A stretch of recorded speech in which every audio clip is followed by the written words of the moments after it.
Assalamualaikum warahmatullahi wabarakatuh. Berjumpa kembali dengan saya Ainu Arofi, mahasiswa Sekolah Tinggi Agama Islam Tanbihul Ghafilin Banjarnegara. Pada kesempatan kali ini saya akan menyampaikan materi tentang legal drafting.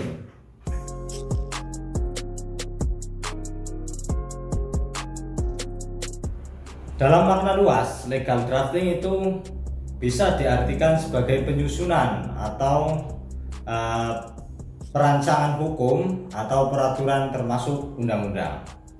Akan tetapi, legal drafting dalam aspek hukum bisa diartikan sebagai kegiatan praktek hukum yang menghasilkan peraturan. Contohnya, swasta membuat ketentuan atau peraturan privat seperti kerjasama, kontrak, dan lainnya yang di situ itu mengikat para pihak yang melakukan perjanjian atau kontrak.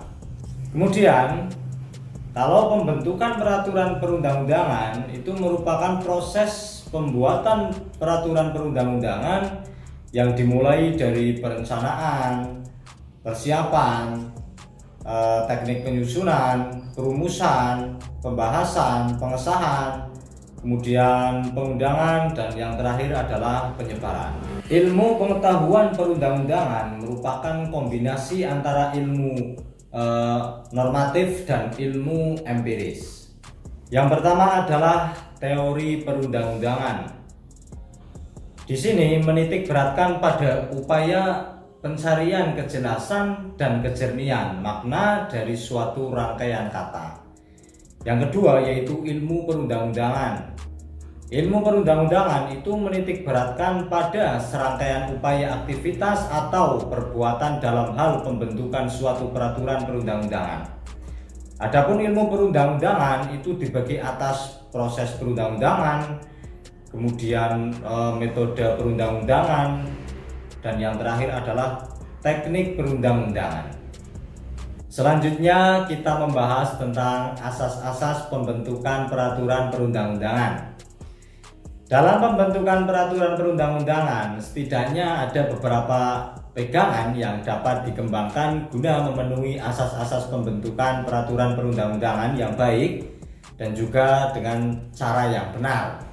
Yaitu, yang pertama adalah asas yang terkandung dalam Pancasila selaku asas-asas hukum umum bagi peraturan perundang-undangan. Kemudian yang kedua, asas-asas negara berdasarkan atas hukum selaku asas-asas hukum umum bagi perundang-undangan. Kemudian yang ketiga, asas-asas pemerintahan berdasarkan sistem konstitusi selaku asas-asas umum bagi perundang-undangan.